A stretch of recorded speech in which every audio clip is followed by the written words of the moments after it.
Today's guest is Matt Graves. He's the founder and content creator at Construction Yeti. So, Matt, thank you for coming on the show. Thanks, Tats. I'm actually happy to be here, even though I didn't hit my goal, but you guys snuck me in. Well, you're doing some great things, so we have to catch up anyway. So why not record it? I appreciate it, so I'm happy to be here. Thanks, man. Yes. So, you come from the owner side of the construction industry, correct?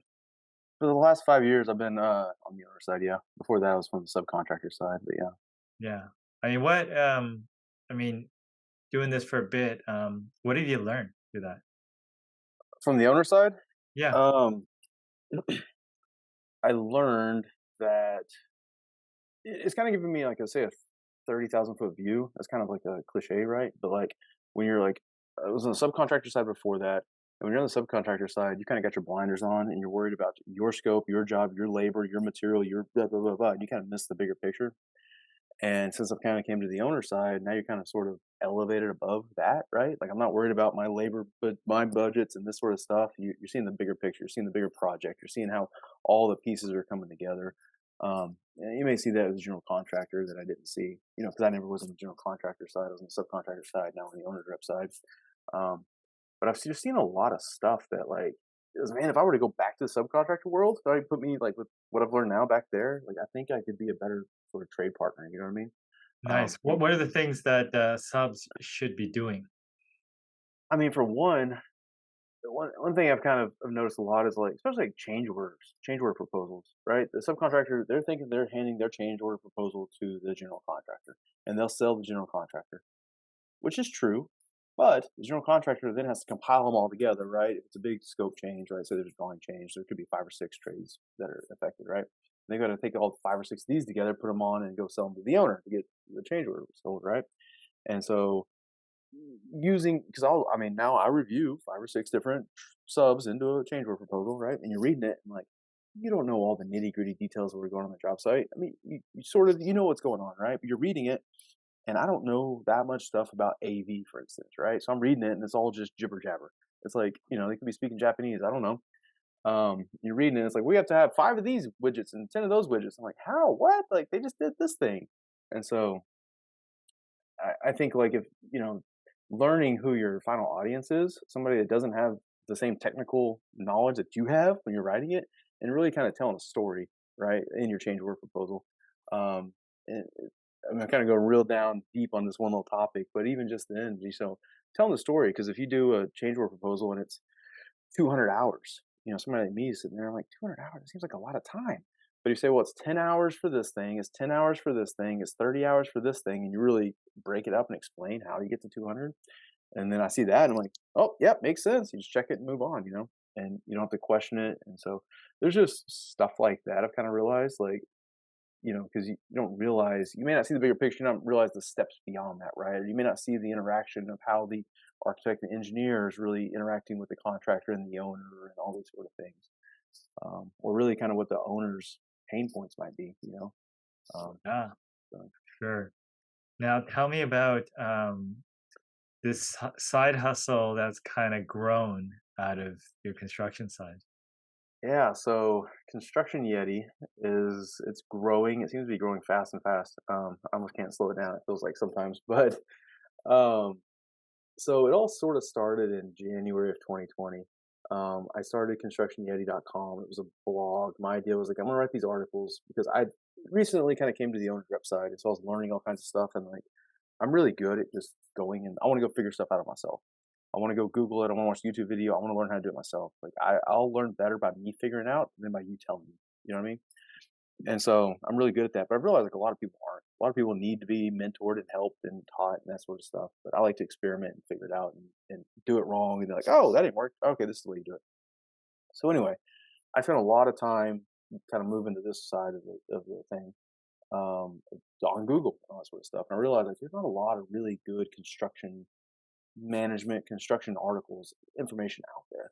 There's some stuff, but you're going down a rabbit trail and you'll end up like some general contractor's website and you're reading it. And you find out real quickly like this was written by somebody that has no idea what they're talking about. It's like somebody writing a marketing article because they know they need to put something on the blog and they for writing something, and it's just they don't know what they're talking about. So you end up kind of just going down that trail. So like it'd be cool to start a blog that was from somebody in the construction industry, kind of sort of niche topics, right? And really that sort of knows what they're talking about. Hopefully I know what I'm talking about, but that was the idea. And then I'll grow it and I'll get 1 million viewers every week and or whatever. And then I'll put some ads on there or whatever and I'll make $1 million.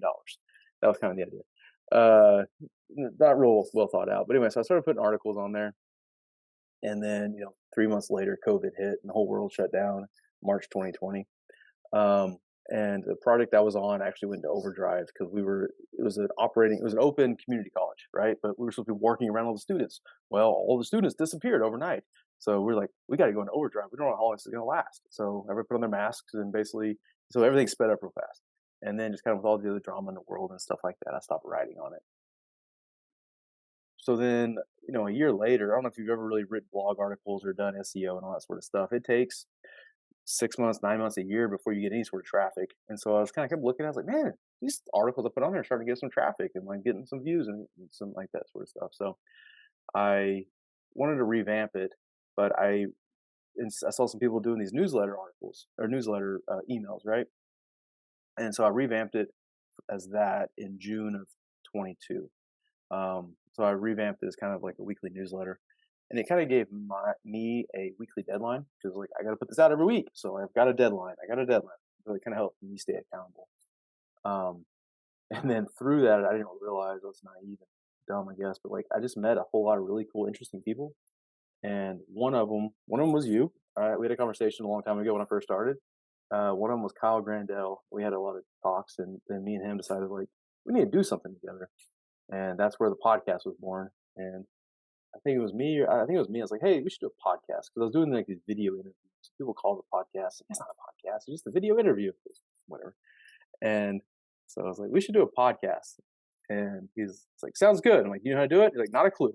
Yeah, me neither. So we went and figured it out, and I think the first 5 episodes were um, not even on anything. They were on YouTube and on Substack where I host the whole thing. I hadn't figured out how to get them on Apple or anything like that yet. So it took me, I think, 5 weeks to figure out how to get them uploaded to Apple and Spotify and everything. But they're all up there now. Um, so that was the long bit of the short story anyway. Yeah. Um, how do you fit it all in? That's everybody asks that.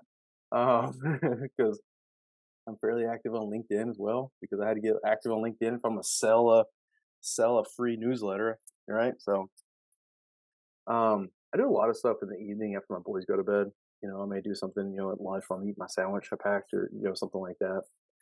Just kind of, there's a lot of little time in your day that you don't realize that there's little pockets of time here and there between things. And so, there's times when, I'll make a post in the morning, before I go to work and on LinkedIn or whatever. And then, people comment on it. I'm fairly active on responding to comments, but it's a 3 minute walk from my desk over to the job site. So I'll go look at the comments and reply back real quick and go do it. And so there's just a lot of little downtime kind of throughout your day. You kind of do a lot of that stuff. But actually, a piece of advice you gave me when I very first started all this, we were talking about things, and I really want to talk to you about this podcast actually, and kind of ask you kind of how it's going for you, and that's kind of starting this whole content creation journey. And I remember a piece of advice you gave me. It was don't remember it verbatim, but it was something along the lines of like, don't go all in too fast, right? Don't do hard. You told me a story about somebody who just basically went all in and they were everywhere, they burned out. And so that's kind of what I've really done ever since then. And so I started with the newsletter and then selling on LinkedIn. So it was like one social platform and one thing. And then as that, I kind of got that system down. And then the newsletter, once you kind of get the system, or the first time it took me a whole week long writing this thing and figuring out how to format it and doing this. And the next one, it took me half a week to figure it all out and all that sort of stuff. But now that I kind of got a format down, I kind of just copy, paste, go edit it, change out the blocks and all that, but the structure is there. So it doesn't take me near as much time. And when I got that done, I got the podcast going. And once the podcast started, oh man, I was taking a lot of time. I had no clue. I didn't know nothing about video editing, nothing about how to upload a video or audio. I didn't even have a YouTube account, all this sort of thing. So the first week probably took me 2 weeks to get online. And then, just Once I got that down, now that takes me about, it takes about an hour to record it, right? It's an hour show, and then it takes me about an hour to do everything on the prep side. Doing the photos, doing the promo photos because I got a template on Canva. I go in there, change out the faces, change the words, boom, that's done. Go in there, the show notes. That's kind of all a format, right? Just copy paste, da, da, da, do all that. And so it's once I got a system down, I kind of get that thing going really easy, real fast. That's kind of when I've taken on the next thing. So I Oh, don't know if that very answers the question, but it's kind of cool. been how I've done it. Hey, you know what? I mean, I think you talk like it sounds obvious to everyone, but if they haven't gone through it, they don't know, right? So It's 100% not obvious. I mean, this is a year and a half in the making of me, like, spending way too much time, wasting time on stupid stuff to realize, like, okay, what do I really need to do? What's important, you know? yeah. Well, following up on that, what's worked, what hasn't worked? In general or in something Yeah, specific? with this newsletter and the media stuff you're doing, and I think you have some other stuff in the works. What's worked well? Because there's been lots of trial and error. I think Yeah. you've gone through. So what's worked well? What's hasn't worked, and you'd had sort of discarded. So when I started the newsletter, I do it on Substack, which Substack, they say is kind of a community and they try real hard to do a community. They've kind of got a Twitter notes type thing on there. I don't know. I mean, people post on it, but I don't really see any interaction. Maybe like the more famous writers they have on there, but somebody like me, no one is interacting with my stuff. So they're real hard to build that community. And I thought, like, okay, this will be cool. I'm gonna do this newsletter on here. It's gonna go out an email, but it's called Construction. It's the Construction Yeti is sort of the overall brand, but the title of the newsletter is Construction Curiosities because I wanted to leave it open ended enough where it can be random. It's whatever I'm thinking about learning, and I wanted to kind of invite the audience to participate. Right? What are you thinking about? What are you curious about? And like, so I kind of talk about something. I was hoping a lot of people would come in, and in the comment section we build a community and have a conversation there. When I first started it, I put out like a LinkedIn post that was like, "Hey, I'm going to do this thing, and this is kind of what I want. I'll build a community." And I had like people from college I hadn't talked to in years, like reach out to me, like, "This is awesome. I'm going to participate. This is so cool." And like those sort of stuff. And I had some, I guess we call them like plants, right? Like, okay, cool. Like, I want you to go in there. I'm gonna do the first one next week. I want you to go and comment, get the conversation going. Perfect. I'll do it. I love it. Crickets. Nobody commented. Nobody did nothing. Like, man, you guys suck. Like, even the people that promised me and the ones that kind of led the charge, like nobody did it. And so I kind of really pushed that for about 3 weeks. Like really like, or maybe even longer. Like, go comment. Let's have a conversation. Let me know what you think. Nothing. So I realized what I was doing was I was sending out this article, and it's kind of got, if you haven't read it yet, it's kind of got a musing, something I'm thinking about or want to talk about. Or now I've been doing this series of guest posts, so a guest musing of sorts, and then I'll have maybe an article, and then I end up having a meme at the bottom. And I think people like the memes more than anything. Um, but so that's kind of the format, and so I usually will then post it on LinkedIn, at least the summary, right? These are the things we talked about this week. Go check it out. Just trying to advertise it, trying to get more subscribers in that way. And I've realized more people were commenting in the conversation I was wanting to happen on the Substack platform was actually happening in the comment section of LinkedIn posts. And so I kind of pivoted real quick and I was like, okay, I'm going to do this over here, but we're going to have the conversation over here. And so kind of like go meet the people where they're at. Don't try to pull them away and take them somewhere else. And so I'd end up posting and be like, having the article and then say, this is what it's about. People are like, I love the meme or the article. They start chiming about the article, but it was just, a different place. Um, so that's something we've had to pivot. Um, I've realized like the meme thing, I've kind of really taken that as like my own. And like, cause I've always I love memes. Like I've ever loved them ever since the internet started really. But, so I always put a meme in that. I've started doing these videos, kind of video memes, I guess you'd call them, and I figured out how to do those. And like those are really getting a lot of traction on Instagram. And then I'm taking the best hits and the ones that are probably more LinkedIn appropriate, putting them on LinkedIn. But what I'm doing is like I'm catching people's attention kind of with the joke, like find a um, industry pain point, right? Kind of poke fun at it, and then kind of get people's attention, and then you can have the real conversation about it. And so, I had one a while back that was, um, it's actually something Jesse Hernandez had brought up about, paid time off and basically taking time off, right? And so it was actually Theo Vaughn. And the title was something like, when a superintendent actually takes his paid time off, his PTO, and then he was saying like, "Well, I'm not going to judge you, but everybody else is going to judge you." And then but poking fun at the issue, right? And it's like something everybody realized, and then just kind of having a little in the body of the text, actually talking about the topic. Those have done really well. And so it's something I've really kind of tried to pivot to where it's like, okay, we can laugh about it and kind of get everyone's attention because I think everyone in the construction industry, they like a good joke, right? It's kind of a dirty, messy, painful, stressful project. So we're always joking. There's a lot of like locker humor and that sort of stuff. But um, we all like a good joke. So being able to laugh at it and then actually have the real conversation. So that's something I've kind of pivoted into here lately. Yeah, very cool. And then how does the branding consulting and stuff like that fit into it? Um, what I'm doing, the branding consulting and stuff. Yeah, yeah. You see, you're looking for construction executive. You're trying stuff, right? What's Yeah, the vision there? I'm always experimenting, and that's one thing I liked about this is it's like I'm not really making any money. Like some people have went and subscribed to the Substack, and it's kind of let me quote keep the lights on. Like it pays for my Canva subscription, it pays for my these little subscriptions to kind of so I'm not having to go in my own pocket, but I'm definitely not making any money. But I'm always kind of experimenting and learning and that sort of stuff. But what I've learned is I've learned a lot about storytelling and about copywriting and about what works on social media and specifically LinkedIn and stuff like that.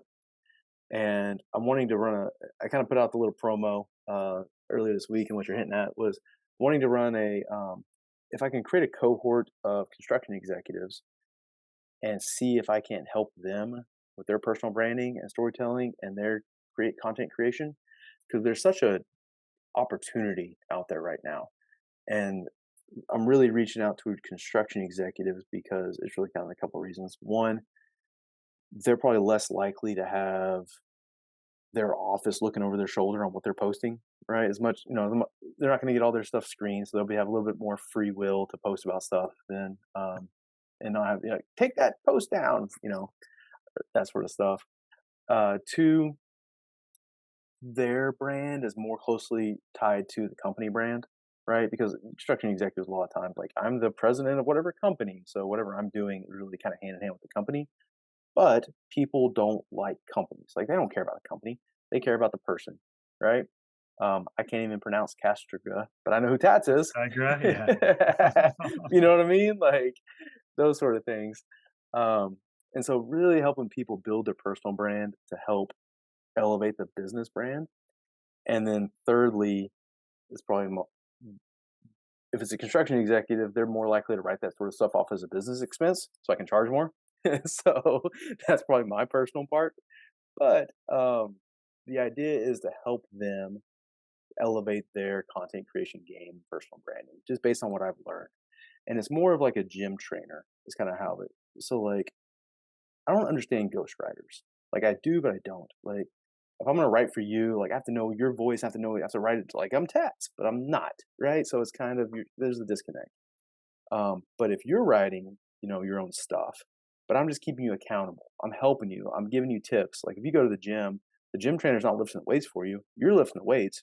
He's helping you with your form and your technique and helping you here. Like, oh, don't do that because that's not, the algorithm hates when you put 500 hashtags in there. Like, don't do that. Just little stuff like that that I've kind of learned. So I'm kind of looking at more like a gym trainer type thing.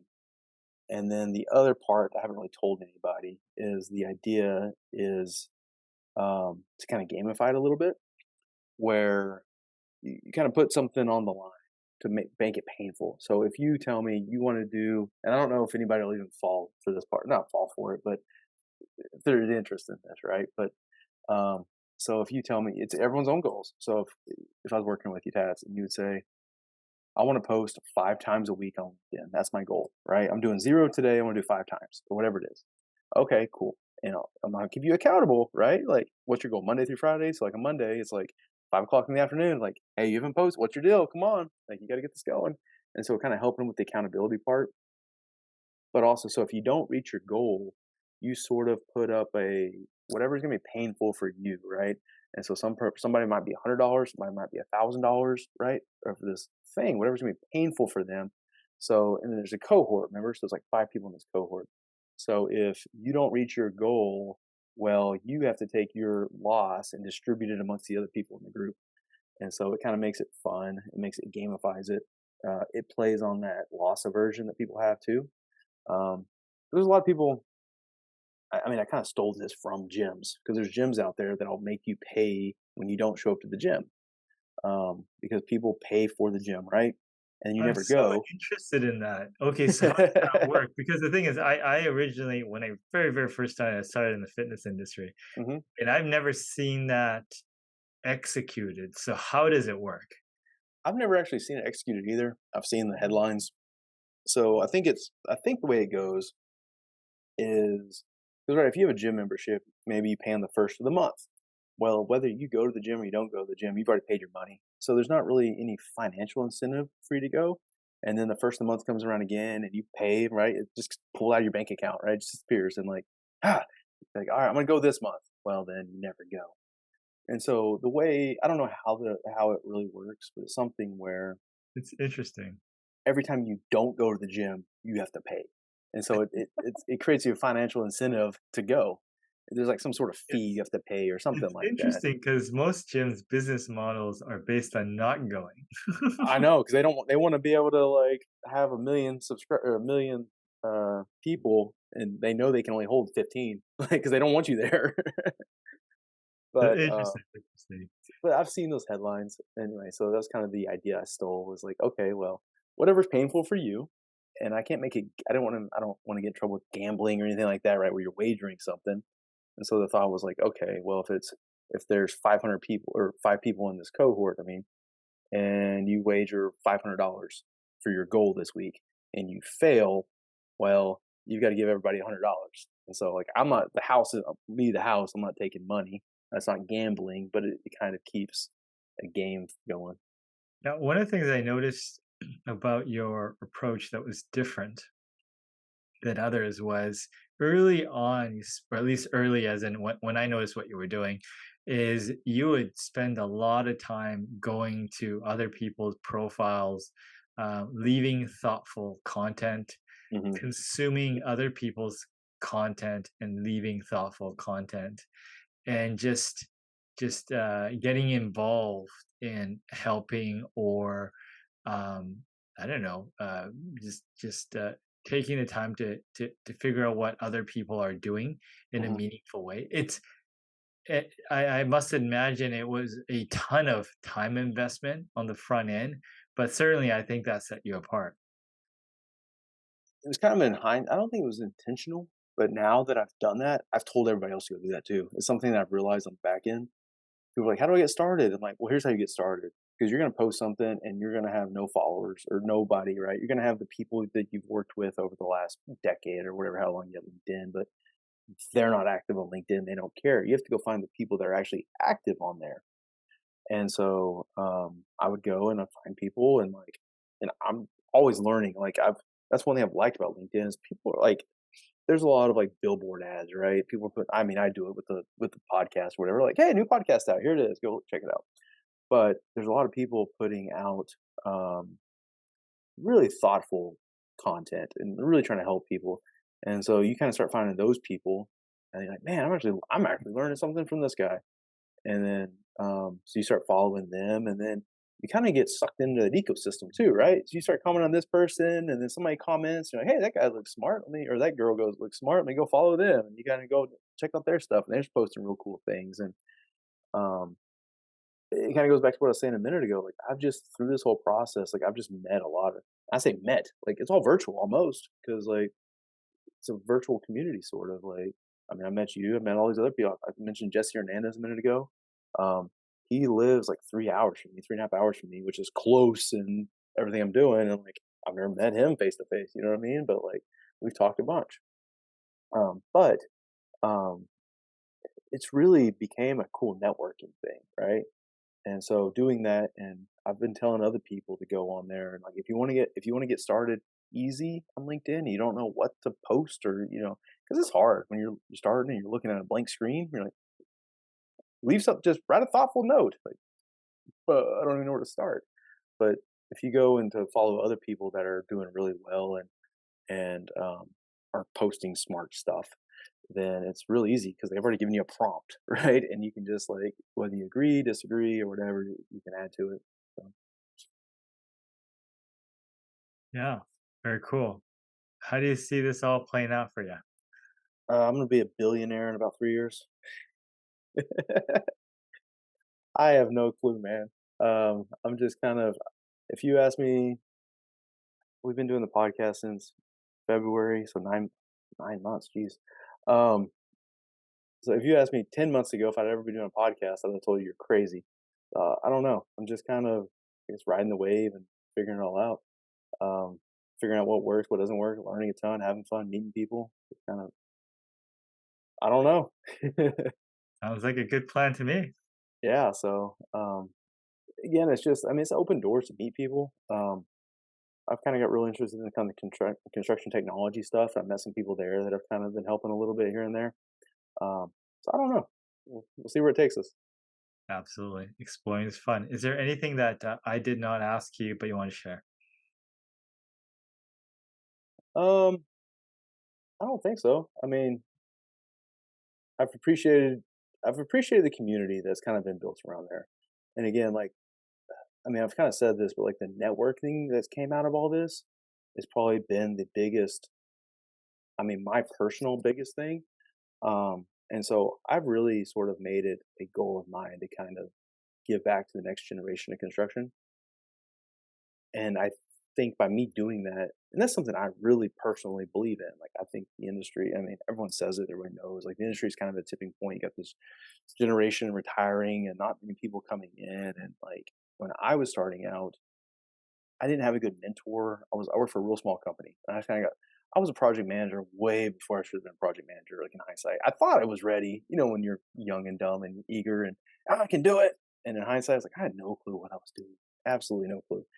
And I was just on Google and figuring it out and making mistakes and sending really nasty emails and realizing like that probably wasn't a good idea and just kind of doing stuff the wrong way.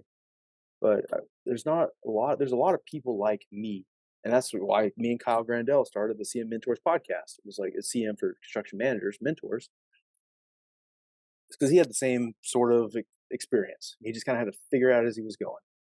And so like, man, if we could provide a resource to kind of help those people that were in our shoes, where we were at 13, 15 years ago, um, would do that. And so by us doing that, it's so crazy. Like we don't even ask for anything, right? Just go subscribe, listen to it. Like people are reaching out to us, and like you almost get more back, like without even asking, right? And it's funny, like that's I mentioned earlier about the goal. I found that like I'm not a good salesman at all. Like if you look at the Construction Yeti Substack growth chart, like you challenged me to get 2,000 subscribers and come on the podcast. I just crossed over 1,500. Um, we've it's like a steady chart. I mean, it's got some bumps and stuff as we've gone. Like I made a big push when we hit 52 weeks for 1 year to get to 1,000, and we got there. This big bump there because I was like posting all the time, but like I'm not a salesman at all. I realized, and so like I was like, this was being on here. I was like, I want to hit 2,000. This is gonna be my excuse. I'm gonna use this excuse to really sell it. And I made a couple posts like, go, go, go, subscribe, and like, it feels so fake.